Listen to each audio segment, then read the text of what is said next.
क्योंकि पैदल आप नहीं घूम सकते हैं। तो इस पैलेस का जो ये राजबाड़ी है, राजा लोगों का, रॉयल फैमिली का रॉयल पैलेस है। इस पैलेस का निर्माण 8th सेंचुरी में बापादित्य ने किया था। बापादित्य ने 8th सेंचुरी में, और 14th सेंचुरी में जब अलाउद्दीन खिलजी ने इसको भांग दिया था तो राणा कुंभा ने इसको रिनोवेशन किया, इसलिए इस राजबाड़ी का नाम है कुंभाबाड़ी।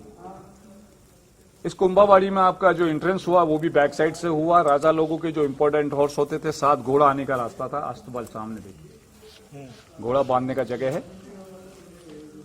मेरे पीछे देखिएगा, सामने सन गॉड बालकनी दिखाई देता है। सूर्य देव का पूजा प्रार्थना करने का जगह है। जो सूर्यवंशी जो राजपूत था, सूर्य का पूजा किए बगैर जल वगैरह नहीं खाता था, तो ये सूर्य पूजा करने का जगह है। ये नौबत खाना है। राजा लोग जो है सूर्य का पूजा करता था ना, तब यहाँ से नौबत बजता था।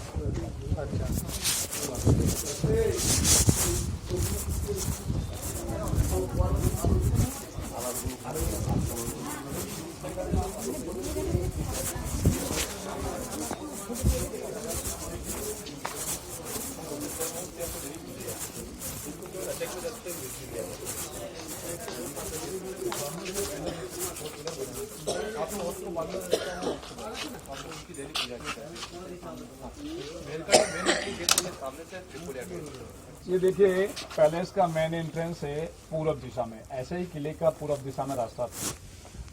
तो ये पैलेस में अंदर ढुकने का रास्ता है, मेन गेट। ऊपर जो 2 बालकनी दिखाई दे रही है, झरोखे जो दिख रहे हैं, ये राजा रानी उठने का जगह है। ये राजा रानी उधर बैठता था, नीचे उनका मंत्री लोग बैठता था, और जमीन पे नीचे जो ग्राउंड लेवल में है वहाँ लोकल ऑडियंस होती थी। आम जनता का जो दरबार था वो यहाँ लगता था, जिसको उर्दू लैंग्वेज में कहा जाता है दीवाने आम, आम पब्लिक। और इस पार्ट को कहते हैं दीवाने खास। जो खास मेहमान होते थे वो यहाँ बैठते थे। देखिएगा, पीछे एक भांगा हुआ पैलेस दिखाई दे रहा है सामने, बड़ा। हाँ, वो पैलेस मीराबाई का पैलेस है। मीराबाई कृष्ण का भक्त था, और मीराबाई का जो जन्म हुआ वो 1530 के अंदर मेड़ता सीतीपुर के गांव में हुआ। 1515 में मीरा का शादी राणा सांगा के बड़े पुत्र भोजराज के साथ हुआ। जब भोजराज का नेचुरल मौत हो गया तो मीरा ने अपना राजबाड़ी छोड़ करके पीछे में जो मंदिर दिखाई दे रहा, फ्लैग लगा हुआ येलो कलर का, उस छोटे मंदिर में मीरा बैठ करके भजन कीर्तन पूजा पाठ किया करती थी। लेकिन उनके जो देवर से विक्रमादित्य, उनको ये सारी चीज़ें पसंद नहीं थी। उन्होंने अपनी भाभी को समझाया कि आप इस तरीके से मंदिर में बैठ करके पूजा पाठ करती हैं, मैं शोभा नहीं देता है। आपको जो भी करना है राजबाड़ी में बैठ के करिएगा। लेकिन जब मीरा नहीं मानी तो उनको मारने के लिए पॉइजन भेजा गया था, विष का प्याला।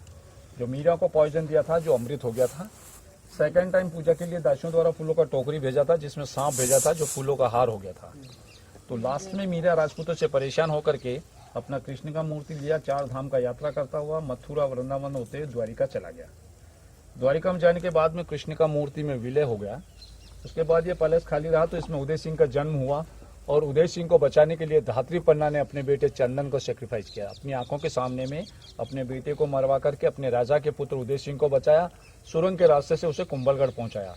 तो कुंभलगढ़ में बड़ा होने के बाद जब उनका राज तिलक हुआ तो उदय सिंह ने अपने नाम से उदयपुर शहर का निर्माण किया। हमारा मेवाड़ का जो कैपिटल राजधानी चित्तौड़गढ़ था, उसको शिफ्ट कर दिया गया उदयपुर। तो हमारे यहाँ ऐसा कोई म्यूजियम वगैरह नहीं है, हथियार वेपन्स वगैरह, जो आपने उदयपुर सिटी पैलेस वगैरह में देखा होगा। तो इस तरीके से तीसरा हम बिल्डिंग देखेंगे राणा रतन सिंह का रानी पद्मिनी का, जो बहुत सुंदर थी। उसके लिए कहा जाता है कि जल शरबत खाता है ना, गले से दिखाई देता है। उसकी सुंदरता को देख करके दिल्ली के सुल्तान अलाउद्दीन खिलजी ने किले के अंदर गेट में अंदर प्रवेश किया देखने के लिए। तो राणा रतन सिंह ने अपनी रानी को दिखाने के लिए मना कर दिया था, गेट से बाहर किया। तब अलाउद्दीन खिलजी ने उस मेन गेट को 6 महीने बंद करके रखा था, जिससे राजा लोगों का फूड सप्लाई, खाना पीना बंद हो गया था।